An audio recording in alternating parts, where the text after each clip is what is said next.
Good morning or good afternoon to everybody, or whatever time zone you happen to be in. Welcome to the final installment of the 2021-2022 Information Studies Colloquium. If this is you've been here before, thanks for hanging out all year. If this is your first time, you're in for a treat. But first off, before we get started, I would like to state that the Information Studies Department at UCLA acknowledges our presence on the traditional, ancestral, and unceded territory of the Gabrielino-Tongva peoples. Emphasizing that unceded part. But today we have with us David James Hudson, who is an award-winning writer, a library and information studies scholar, an associate librarian at the University of Guelph. His creative and scholarly work is primarily concerned with race, racism, and anti-racism, especially with the ways in which these phenomena have come to be conceptualized, both historically and in the present day, and the interests such conceptualizations have served. He explores such questions with particular attention to the context of library and information work, Black diasporic life, colonialism, and capitalism. His writings have appeared in such publications as Uproot, the Journal of Critical Library and Information Studies, Journal of Information Ethics, and the edited collections Topographies of Whiteness and Information Ethics and Global Citizenship. Information about these and other works can be found at his website, davidjameshudson.ca. I'll throw that link into the chat for anybody that wants to get to it. But otherwise, if you're ready, Dave, take it away. Okay, and thank you to you, Jeremy, and your whole crew for inviting and hosting me today. I really appreciate it. It's nice to have a space to kind of work through some new ideas, which what I'm going to be doing, at least new to me ideas, I'm going to be doing today. And thank you to all of you who have come to share space and listen and perhaps, offer your own thoughts, wherever you may be joining us from. I'm speaking to you from as I understand it, the territory of the Haudenosaunee, the Attawandaron, or neutral peoples, and the Anishinaabe, specifically the Mississaugas of the Credit First Nation territory that's also, home to many other nations and communities. It also remains a site, it should be stressed, from within which the violent internal and external projects of empire continue to be reproduced in ways that extend well beyond the local, even as this violence is also disrupted by the work of land defenders working in all our greater interests. And one way to support this work would be to donate, if you can, to the legal fund for the Six Nations land defenders at the 1492 Land Back Lane Reclamation Camp, which is just an hour down the road from where I live. And the camp's been established to fight illegal housing developments that are being built on Six Nations land. And the land defenders have faced, considerable state repression, including an estimated nearly $20 million of police repression alone. And the link on the slide here, bit.ly/landbacklane, takes you to the legal fund for those land land defenders, I should say. That's a bad slip. Land defenders, and it also includes more information. So, and there's their Twitter handle as well. So definitely check that out and support it if you can. Okay. So as I was starting to prepare for this talk in earnest, Canada, the US, and other Western states, other Anglo-Western states in particular, were sort of left and right undertaking a concerted shift to pandemic governance policies centered on naked individualism, by framing public health in terms of personal choice and self-reliance even more aggressively than they had to date. The pandemic was and is not over, of course, but it has been explicitly declared an individual experience, a matter of personal risk assessment, the personal calculation of exposure to deadly disease as one among other factors weighed by workers navigating life under capitalism, right? Other factors like, access to food, access to housing, medicine, care, and so on. At the same time, as has been widely reported, the ruling class has seen massive profits during the pandemic, a greater increase in billionaire wealth over the last 2 years, as Oxfam recently reported, than over the previous 23 years combined. The Thompson family, for example, saw its wealth increase by nearly $9 billion in 2020 alone. Its company, Thomson Reuters, likely familiar to you as the purveyors among other products of the Westlaw database and the seemingly neutral Reuters newswire service. It hardly needs to be said that the accumulation of such wealth has not been the result of personal responsibility and individual choice, but rather of the collective exploitation of working people that characterizes capitalist society, and the sacrifice in particular of those most vulnerable to such violence, right? Those who have been unable to even attempt to mitigate exposure through work from home arrangements, through vaccine access and paid sick days. As has also been observed widely, the violent extraction of wealth from working people under COVID has been fueled by the structures of racial subordination through which the social order is in part shaped. Right? The racially animated structure of COVID capitalism has played out through the physical sacrifice of non-white workers disproportionately represented in the most hazardous environments, as well as through the justification of the general prioritization of profit over public health, through the implicit and explicit deployment of mythologies of racialized difference and value, right? The presumed disposability of non-white life, the recurring framing of COVID as a foreign threat, and so on. So it's against this backdrop of the interlocking operations of individualism, racialization, and capitalism that I've started to work in earnest on the exploration of a story that, as I will argue, is similarly centered on racial capitalist individualism, a story that has been troubling me since I started as an academic, and specifically a reference and instruction librarian more than a decade ago. And that's the story of the independent learner. So the independent learner is a recurring figure of speech in the world of academic libraries. And it's a central character specifically in stories about the educational dimensions and goals of academic libraries, that is, in accounts of academic libraries as sites of learning. Now, we're not here to give you the answer, the story usually goes, right? We're here to create independent learners. And there are many versions of this story with its central character appearing under a variety of different names, including the self-sufficient learner, the autonomous learner, the self-directed learner, the self-reliant learner, and so on. Now, I suspect many of us have heard this in everyday conversation in library settings, but it's also formally enshrined in a range of different library writings. So it shows up, for example, in academic library mission and vision statements and other organizational strategy documents.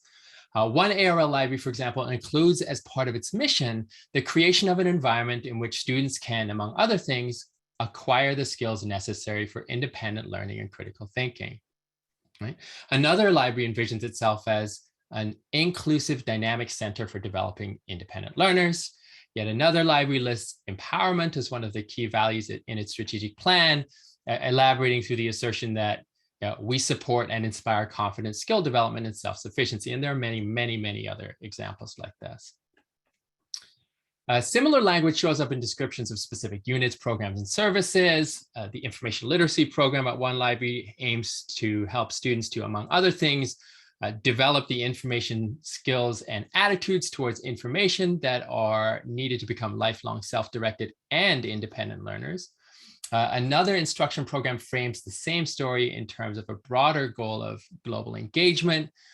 In becoming information literate, the description goes, learners will be self-sufficient thinkers, thereby able and willing to engage responsibly in the pursuit of a more just, ethical, and sustainable world. And a lot of libraries assert this story as a result of the repetition of the language of self-directedness from the 2003 Standards for Information Literacy. Though, as Maura Seal has convincingly argued, the 2015 Framework for Information Literacy is characterized by its own form of individualism. The same sorts of narratives show up in library schools. So, for example, one widely used reference in instruction textbook emphasizes the need for information independence among users on the basis that both the information society and today's workplace require it. Another re-envisions what it calls a 21st century approach to reference that among other things, includes teaching immigrants and other new groups of people to become information literate and independent. Notably, though not surprisingly, a look at these sorts of texts reveals a long-standing precedent for this figure of the independent learner in the library. So there are frequent favorable citations of Samuel Sweat-Green's apparently definitional 1876 library journal paper on reference and instruction, particularly his statement that library workers ought to, quote, be careful not to make inquirers dependent, give them as much assistance as they need, but try at the same time to teach them to rely on themselves and become independent. Otis Robinson's reaction to Green's paper in the same issue is also frequently cited. All that is taught in college amounts to very little, Robinson asserts, but if we can send students out self-reliant in their investigations, we have accomplished very much.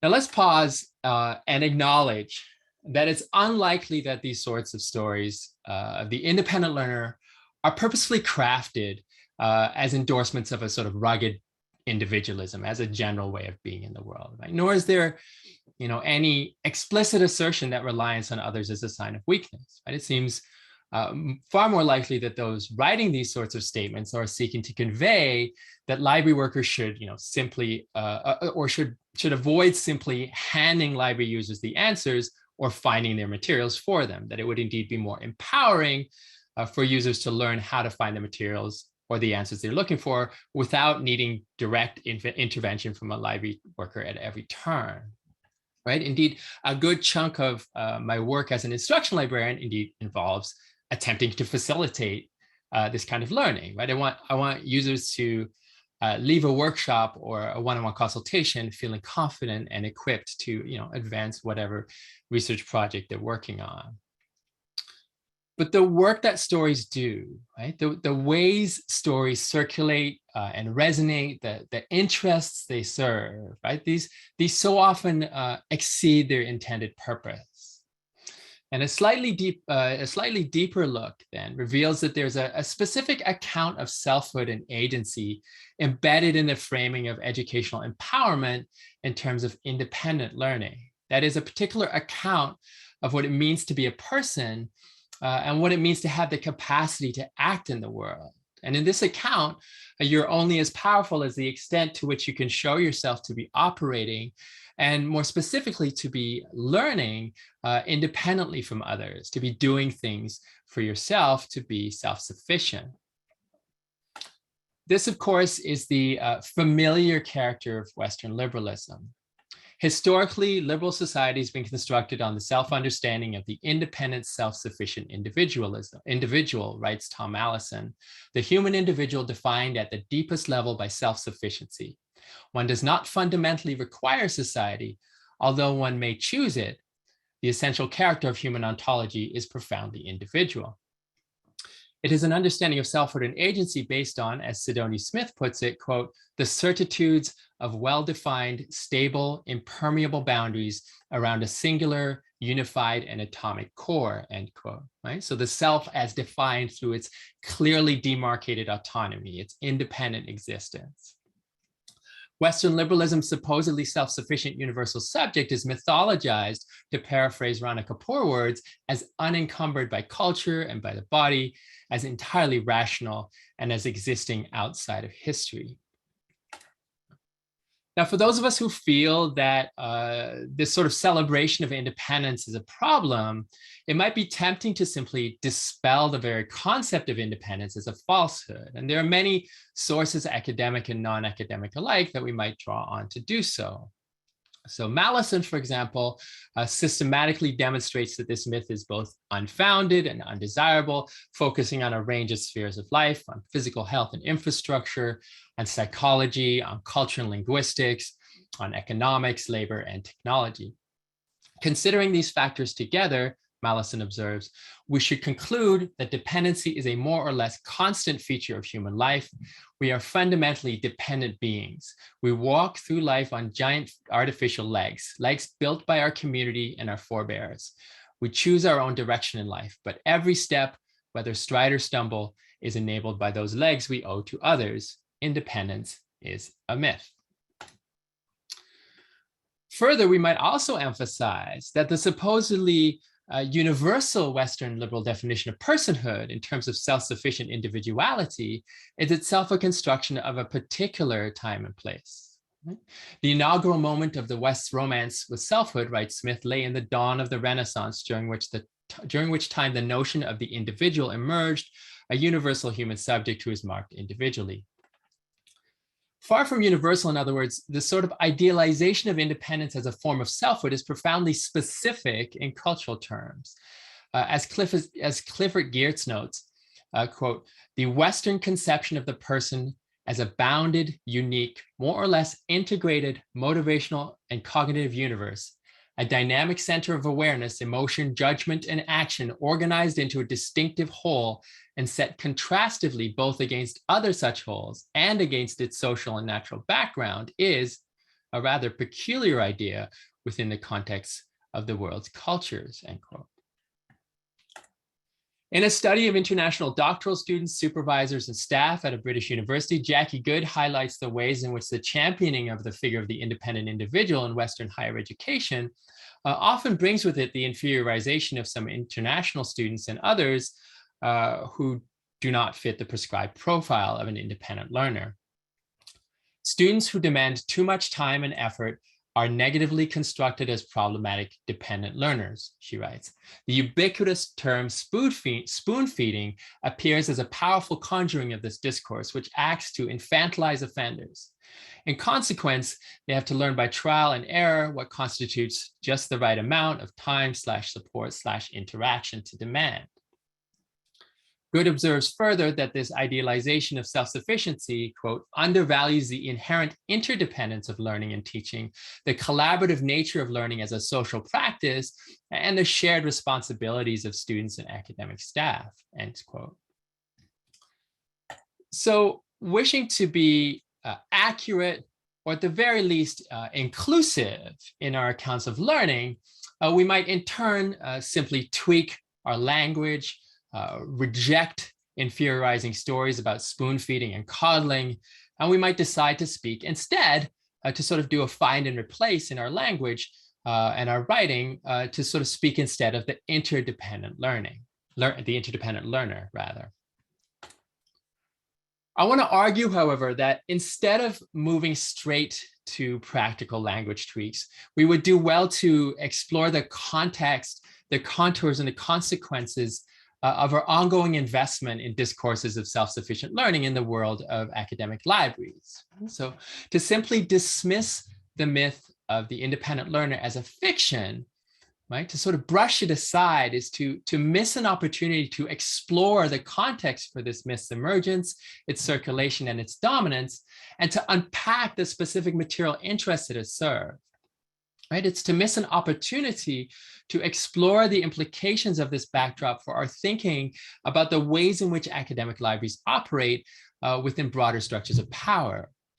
And the backdrop I'd like to focus on here specifically is the conceptual centrality of individualist accounts of agency in the self-legitimizing discourses of racial capitalism. That is, the ways in which stories of independence, of self-sufficiency have operated in service of the structures of racialized violence that themselves sustain the normal social and economic arrangements of the capitalist order by which our lives are governed. So what, in other words, are the implications of the celebration of the independent learner, and more broadly, the celebration of independence as the idealized mode of human agency, right? What are the implications of our sort of persistence and vocal investment in these stories of independence, where our broader consideration of the library's entanglement with structures of racialized subordination is concerned?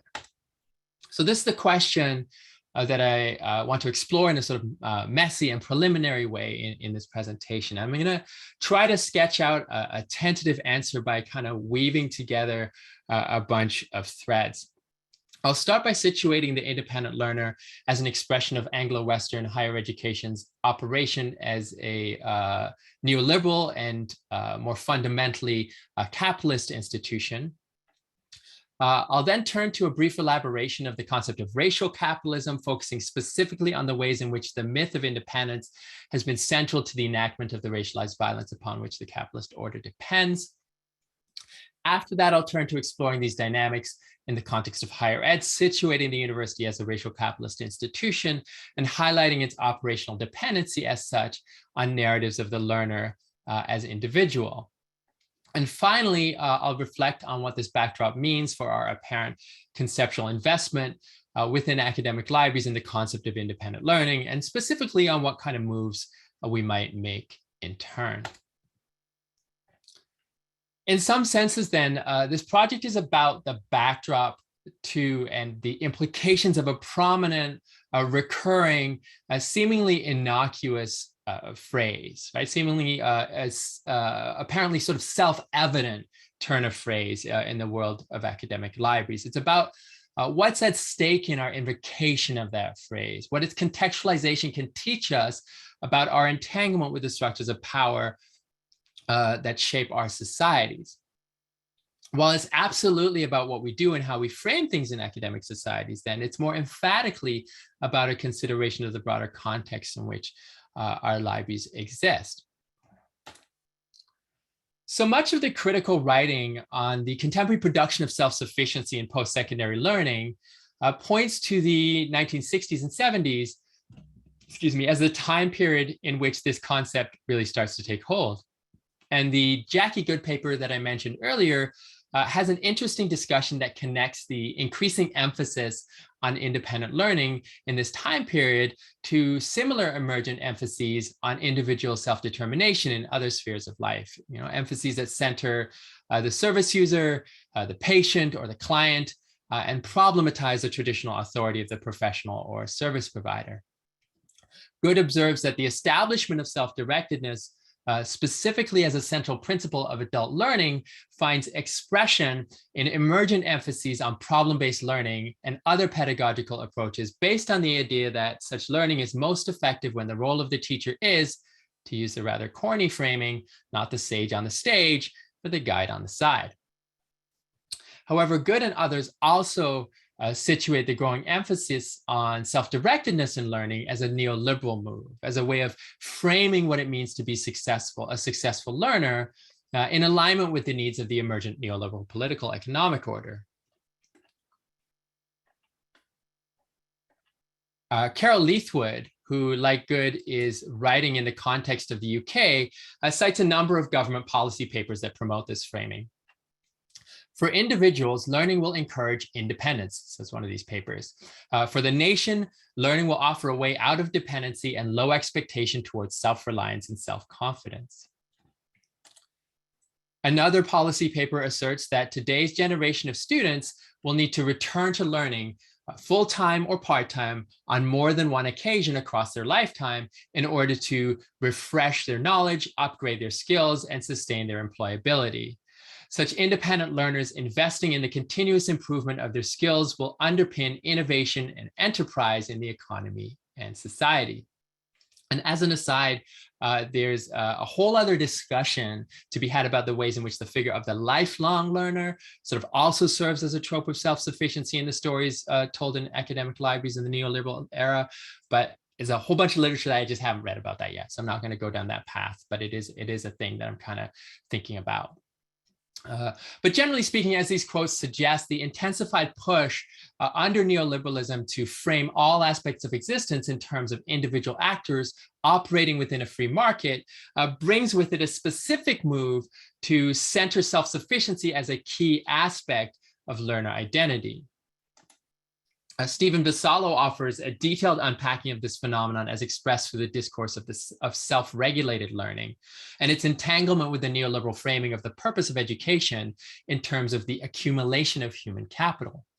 The task of neoliberals, he reminds us, is to inscribe a brand of self that engages in constant and intense evaluation of desires, thoughts, behaviors, strengths, and weaknesses for the purpose of acting strategically, i.e. efficiently and productively, to increase personal value and outcompete others.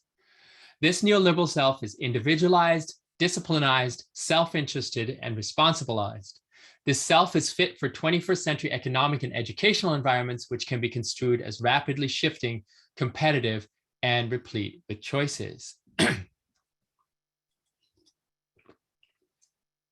Vassallo demonstrates further that the contemporary educational focus on self-direction, self-regulation, and self-evaluation, and the focus on individual choice and personalized learning, that these are ultimately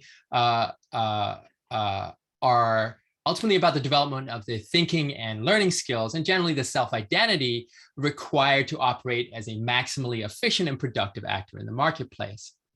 In other words, to learn in this version of the world is to operate independently in a meritocratic educational space in a way unshaped by relationship and unencumbered by the weight of history and the influence of social, political, and economic structures. Indeed, scholars such as Karen Nicholson, Nathaniel Enright, and Maura Seal have highlighted that information literacy, right, the primary conceptual expression of the educational mission of contemporary academic libraries, right, information literacy comes into prominence as a part of these neoliberal education reforms, and that it has in turn served as a key site through which libraries have contributed to the reproduction of the highly individualized neoliberal account of what it means to be a learner.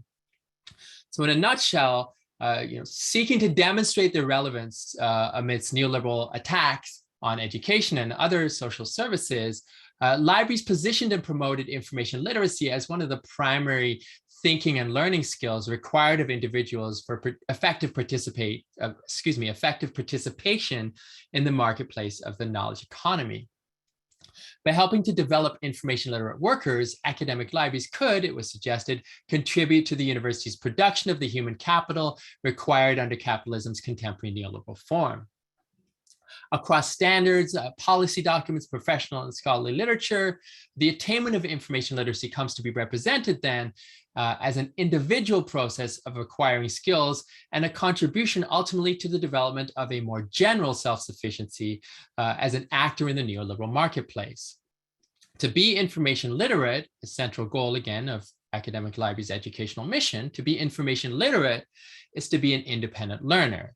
It is, to use Enright's riff on the language of the standards, quote, a rational, self-interested individual who can recognize the need for information and continually reevaluates the nature and extent of the information need, end quote. Now, Enright reminds us throughout his analysis that neoliberalism is an intensification of existing dynamics under capitalism. And this reminder should serve as a caution against two seemingly common tendencies in library world analyses. The tendency to treat neoliberalism as an aberration, right, as an especially harmful version of an otherwise redeemable capitalist system, and the tendency to treat neoliberal education reform in turn as the corporate corruption of and indeed destruction of a higher educational system that previously and even idyllically stood apart from the structures of violence of the capitalist social order within which it's situated. There is, of course, much work that offers a detailed account of North American higher ed's longstanding structural entanglement in and central role in the reproduction of capitalism. But the more important point for our purposes today is that just as neoliberalism represents an intensification of capitalism, so too is the neoliberal idealization of self-sufficiency in and through higher education an extension of a more long-standing reproduction of individualist mythologies through the capitalist university.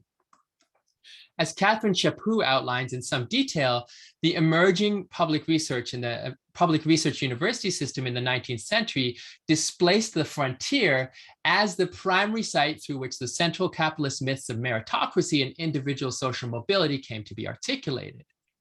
The rise of industrial capitalism was driving large-scale rural to urban migration, and the ruling class needed a way of managing the expanding urban working class. The university met this managerial need by producing a middle class of professionals, but a class whose cohesion the university established and maintained by promoting the foundational myth that people can attain upward social and economic mobility through individual competition, hard work, and credentialization within a meritocratic system. This individualist myth found expression on multiple fronts in the university system, whether it be grading and other assessment regimes, faculty and institutional rankings, and even students' extracurricular activities, whether it be athletics, sororities and fraternities, or student club involvement. In Chaput's words, this culture of competition within the middle class, as well as among universities, served a rhetorical function necessary to the larger industrial economy, in as much as it helped individuals identify competition with freedom, democracy, equality, and social mobility. Success in the capitalist university, then, has long been defined in terms of independent learners learning to be independent. It has long served as a site, in other words, for the reproduction of capitalism's central mythologies of self-reliance, mythologies that conceal the core structures of violence upon which capitalism is built, as well as obscuring the deep dependence of capitalism's ruling class, its dependence on group exploitation, on collectivizing logics, and on cooperatively orchestrated violence. Now, if we're interested in deepening our account of the work that these individualist narratives do in and through capitalist higher ed, and if we're interested in particular in teasing out their implications where academic libraries' entanglement with structures of racial subordination is concerned, then it's worth turning at this point to the concept of racial capitalism. And given the numerous ways that the concept has come to be framed, it's worth emphasizing here, as many other writers do, that all capitalism is racial capitalism. Racial capitalism is not just about a racist variant of an otherwise benign capitalist system, and nor is it understood here as the commodification of racial identity for profit, as, for example, Nancy Leong frames it. All capitalism is racial capitalism. To paraphrase Ruth Wilson Gilmore, capitalism requires the exploitation, the dispossession, the disposal, and disappearance of human and non-human populations, and racism enshrines these. Racism makes these possible. To be clear, this is not just about white privilege, a concept that ultimately tends towards a facile anti-racist politics. The concept of racial capitalism, in other words, is not simply about highlighting the reality that non-white folks are systematically disadvantaged under capitalism.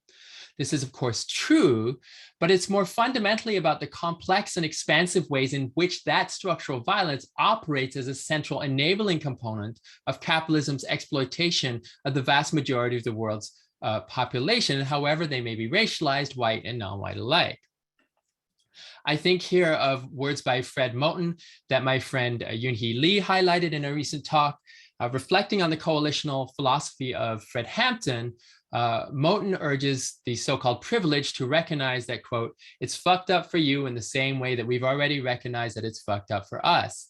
I don't need your help. I just need you to recognize that this shit is killing you too, however much more softly, end quote. The concept of racial capitalism allows us, among other things, to understand why and how it is that mythologies of racial difference and hierarchy, and specifically mythologies of white supremacy, persist at a structural level, indeed are actively maintained and extended at a structural level in service of capital. Right? Racial capitalism allows us to understand why it is profitable for capital to convince a bunch of people that they're white and to convince them that the wages of whiteness are really, in the end going to stop their loved ones from being evicted, are really in the end going to stop the ruling class from accumulating capital through poisoned water supplies, through old folks rotting in privatized care homes, through the destruction of the systems of care we all need for survival, and so on. Whether it be in polite, deracialized, or indeed anti-racist terms, or more explicitly racialist language, the perpetuation and material enactment of white supremacist mythologies is a central sustaining element of the capitalist political and economic arrangements by which our lives are governed and ultimately imperiled. So that's the concept of racial capitalism as I'm reading it. And individualism, the promotion of self-reliance as an ideal mode of being, has indeed operated as a central component of these racial capitalist mythologies. As has been analyzed widely, the free, rational, independent, and supposedly universal subject of liberalism emerges alongside, and is deeply entangled with European imperial expansion. And these notions of individual autonomy and agency come to be reconciled with the violence of the imperial project through the racialized expulsion of the subjects of such violence from the realm of the vision of individual humanity under construction. As Fraser and Gordon put it in their detailed genealogy of the concept of dependence, and I'll quote at some length here, the dependency of the native and the slave, like that of the pauper, was elaborated largely in the moral psychological register. The character traits adduced to justify imperialism and slavery, however, arose less from individual temperament than from the supposed nature of human groups. Racialist thought was the linchpin for this reasoning. By licensing a view of the Negro as fundamentally other, it provided the extraordinary justificatory power required to rationalize subjection at a time when liberty and equality were being proclaimed inalienable, quote, rights of man. Right?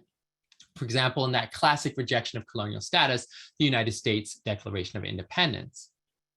In other words, the supposedly universal, ahistorical, self-reliant individual comes to be consolidated through the construction, in part, of negatively racialized others, right? Through the act of defining this universal self against, in Sidoni Smith's words, all that is termed colorful.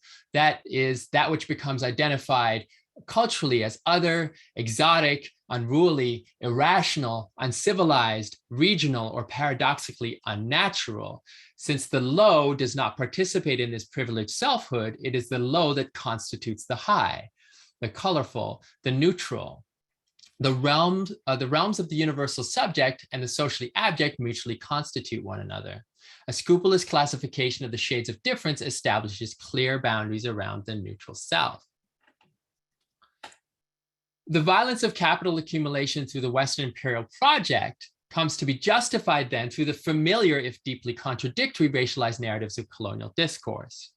The colonized are childlike, inherently lacking in restraint, reason, and the capacity for self-governance, encumbered by their embodiment and cultural specificity.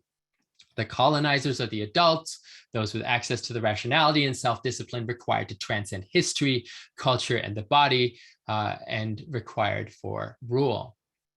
As Lloyd puts it in his analysis of such narratives in Enlightenment discourse, quote, the inadequacy of the native to self-government is demonstrated by his lack of aesthetic productions or by his subordination to immediate sensual gratification.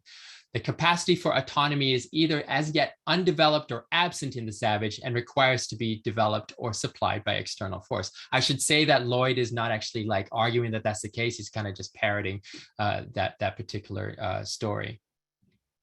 In short, the colonized lacked liberalism's exalted quality, independence.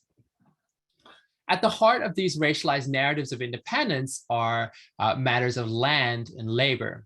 As Fraser and Gordon note, by the 18th century, independence came to be associated with property ownership, which made it possible to live without laboring and which came to be seen as a prerequisite for political rights. But in the stories of racial capitalism, the colonized were characterized not only by laziness, but by the absence of individual property ownership and cultivation. This absence, Brenna Bandar observes, represented a relationship to land at odds with Enlightenment narratives of civilizational progress, a relationship to land fundamentally different from, in Bandar's words, that of the self-possessed proprietorial subject.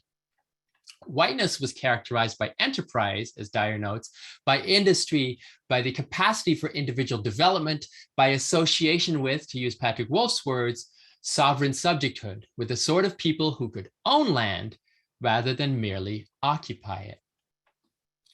Narratives of independence, then, have, in short, played a key role in the production and reproduction of regimes of race that are themselves always, as Wolf observes, shaped and reshaped so as to serve particular material imperatives, so as to serve capitalism's specific extractive needs, its needs for expropriation of land and exploitation of labor. The racialized discourses on Indigenous education mobilized by US and Canadian residential schools provides an instructive example. And in this section, I am drawing largely, though not exclusively, on work by Joel Pfister and John Malloy on the administrative violence in respectively US and Canadian residential schools.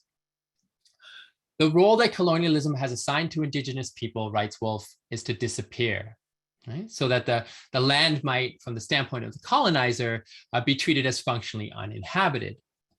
Residential schools institutionalize this genocidal logic under the banner of education, focusing not so much on mass homicide as on, quote, killing the Indian in the man, end quote. That is, destroying the putatively immutable traits and behaviors that were seen to constitute racial Indianness in order to assimilate Indigenous peoples into the settler state as citizens.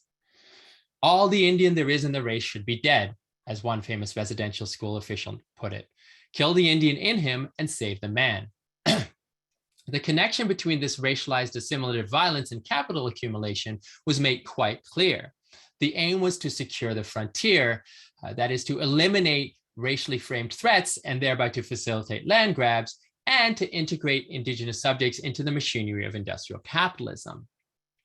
As one early official of the Department of Indian Affairs stated quite plainly, instruction in religion and learning would create such a change in their manners and sentiments that would help to promote the safety, extend the settlements, and increase the commerce of this country.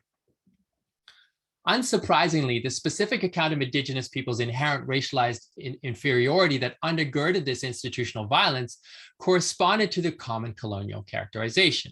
Again, Indigenous people were, in general, childlike, wards of the state, helpless, lazy, lacking self-discipline, and ultimately burdensome in their supposed dependence on colonial resources. This idleness, it was asserted, was again the product of the absence of both individual land ownership and of the competitive individuality that such ownership brought with it.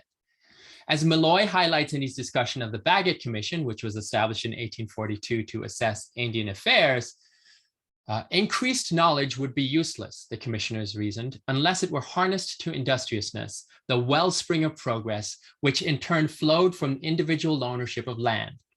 The First Nations, the commission pointed out, continued as in their uncivilized state to hold their land in common, and this retarded any considerable advancement in industry and civilization, because no man would exert himself to improve his land and procure their comforts of life unless his right to enjoy them were exclusive and secure. Indeed, as Pfister notes, Indigenous relationships to land and community were often demonized as communistic or socialistic. The assimilative violence of residential school hinged in turn on teaching individualism, and this was explicit in the curriculum, as for example, in the 1896 Department of Indian Affairs Program of Studies, which, as Malloy notes, included a course in ethics focused on standards, including, among others, independence and self-respect, self-maintenance, and of course, industry.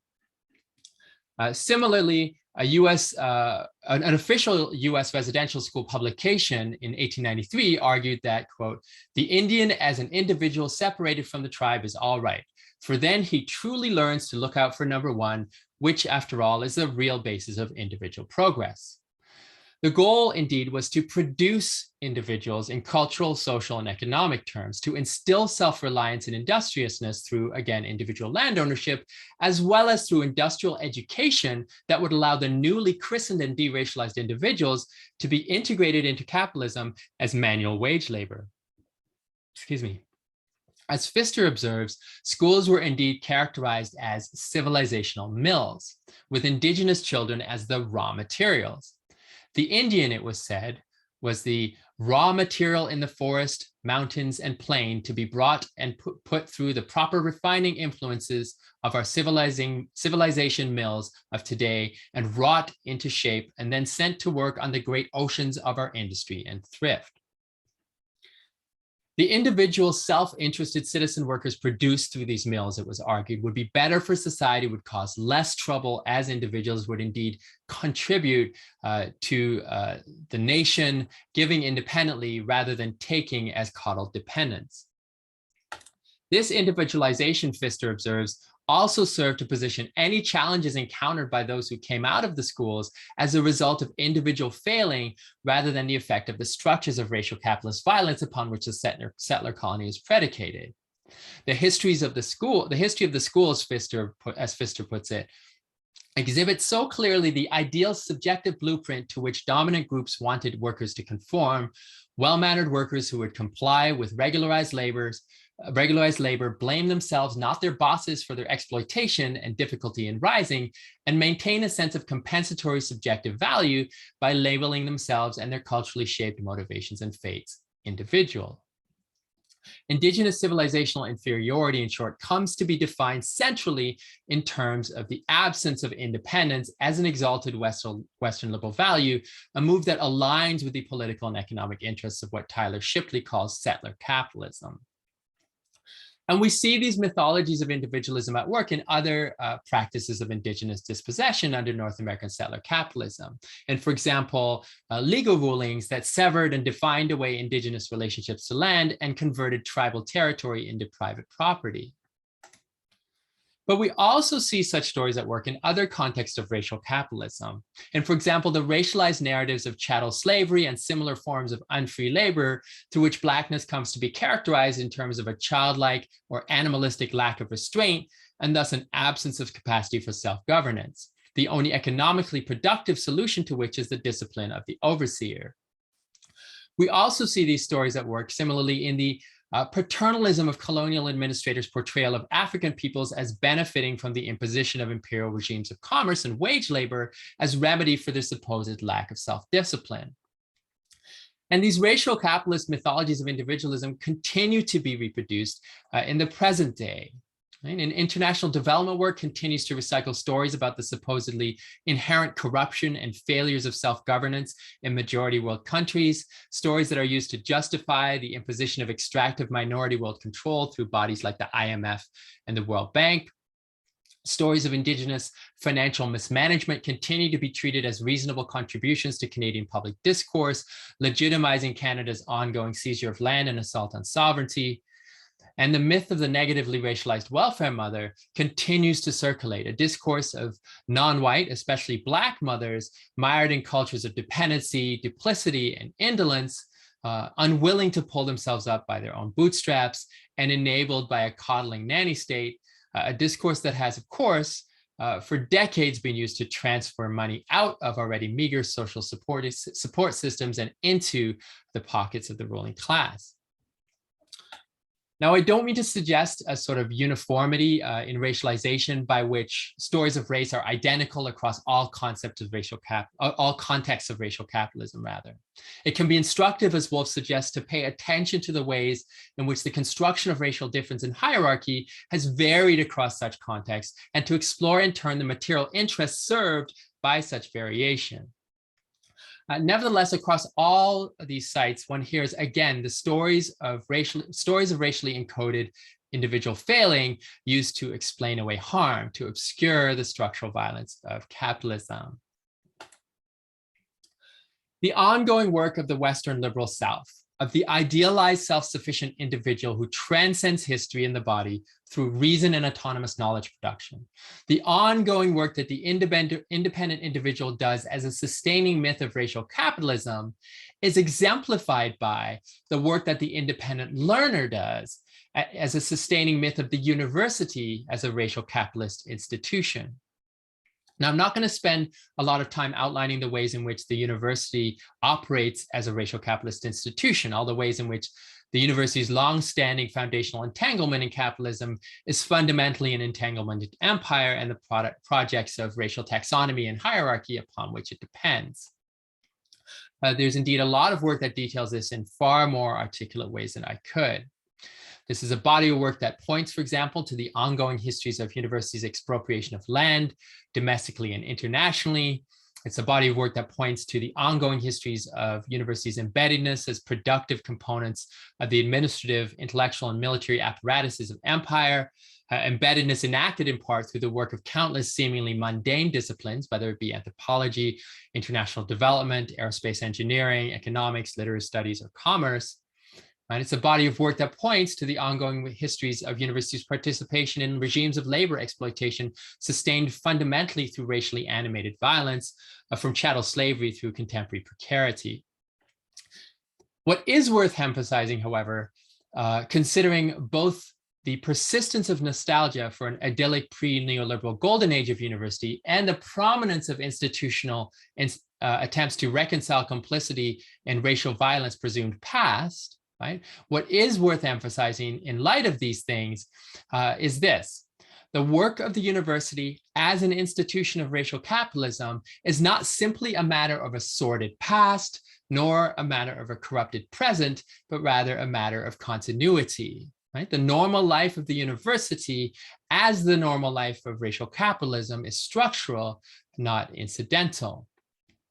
And this violent normalcy is sustained in part through the enshrinement of independence as an exalted mode of being as a learner, the assignment of sacred status to the independent educational self, the individual first and foremost, whose agency derives from its ability to demonstrate autonomy in knowledge production. This figure of the independent learner brings with it a fundamental erasure of the indebtedness of learning. But it is not simply the inherent interdependence of knowledge production that is obscured here, the fact that you come to know what you know through the help that others give. Perhaps the more significant erasure enacted here is that of the fact that learning is always already entangled in, shaped by, and reproductive of the social, political, and economic power relations that define our society. In this sense, then, if learners are independent, if learners are independent, knowledge production can be pure and objective, the student experience pleasant, the outcomes fair, the impact on society inherently positive. Independent learners are not enmeshed in the regimes of debt and precarity that characterize higher education under contemporary racial capitalism. Independent learners are not bound up in the intellectually and physically extractive logics and practices of the university as an institution embedded in empire. Independent learners are not shaped, not enabled or constrained by the global sacrifice zones of mining, manufacturing, and land upon which the servers and other material components of learning spaces depend for their operation as natural backdrops for study. The independent learner, the student, the scholar, the institution, succeeds or fails by their own doing, not by any relationship to the material conditions of life under racial capitalism. This is a myth, again, that explains away structural violence, that explains success as a result of individual hard work and failure as the inability to transcend the cultural, the collective, even as the violence that this myth itself obscures is enacted collectively. This then is the backdrop to our invocation of the independent learner, even as a seemingly innocuous phrase aimed at empowerment. The academic library's rehearsal of the myth of the independent learner and the individualist Western liberal account of agency upon which it hinges extends the work that this myth does in sustaining the operation of the university as a racial capitalist institution, as a site through which the broader interlocking relations of racism and capitalism upon which the social order is built are reproduced, albeit not uniformly and not without resistance. Now, as you can tell, this is work that's still at a very preliminary stage. Having said that, there are a couple of implications to this critique that I want to highlight as a way of closing. And the first is a re-emphasis on the need for those concerned with racialized power relations in and indeed outside our field, for those folks to extend their analysis beyond merely those instances where race is explicitly or obviously invoked. As I've suggested elsewhere, one of the problems with the dominance of DEI, right, diversity, equity, and inclusion, as the conceptual framework for such critique, right? The problem with the dominance of that DEI as a conceptual framework for critiques of race and power is that it tends in its focus on demographics and representation towards treatment of race as an immutable, measurable fact, as something that pre-exists power relations rather than operating as a product of those power relations. The result in turn is that analyses of race and power are limited to matters of race relations, that is obviously racialized conflict and harm. What this misses then is the reality that racialized violence is a structuring component of social, political, and economic arrangements that govern our lives, whether it is apparent or not. It is a defining element of the normal in what we call normal life. What this means is that we need to be looking at at things we take for granted, right? Things that seem normal, things that seem banal, or at the very least race neutral in the library world. Approval plans, curriculum mapping, user experience studies, website design, or indeed seemingly neutral concepts like independence or the independent learner. And we need to be situating these phenomena within the context of racial capitalism. The other takeaway I want to highlight concerns the matter of what we ought to do, right? How we ought to integrate the specific critique of the myth of the independent learner as it is circulated in our libraries. Well, what we shouldn't do, as I suggested towards the beginning of this talk, is respond through a framework of cultural competence, through a move to situate the emphasis on individualism simply as a Western cultural value that ought to make room for, but could ultimately coexist with other cultural values, including those that are seen to center interdependence. Nor should we simply respond by eliminating all references to the independent learner and variant phrasings from our scholarship, organizational literature, and the like. As I've suggested, as a problem, the independent learner is not self-contained, right? It's not a holdover from a troubled past, nor is it a troublesome blemish, an impurity out of line with what academic libraries or the library world or the university is about. Still, it's easy to imagine a move to rewrite curriculum documents so as to emphasize the interdependent learning, right? It's easy to imagine a kind of curriculum revision project like that happening without a deeper accounting of the relationship of the curriculum to racial capitalism, or for that matter, the relationship of the program or the department or the university to racial capitalism. Just as we now see land acknowledgements featured prominently at universities with ties to mining companies directly involved in indigenous dispossession, it's not hard to imagine the assertion of interdependent learning as a central pedagogical value within an engineering program that maintains deep ties to weapons manufacturers. To be sure, I'd be happy to see efforts to remove the phrase independent learner and its attendant assumptions about agency from our work in academic libraries, but only if such work integrates an understanding of its limits, only if such work indeed explicitly names the broader context of academic libraries' foundational entanglement with racial capitalism and recognizes that linguistic changes cannot themselves address structural problems. The value of this sort of focused critique, and I'll end here, is ultimately not that it can by itself solve such problems, but that it presents an opportunity to confront the reality that there is no immediate and concrete solution at the level of the academic library, that it serves as a contribution, if at this point a preliminary and messy one, to a larger collective reckoning that in the end needs to extend beyond the library and indeed beyond the field itself.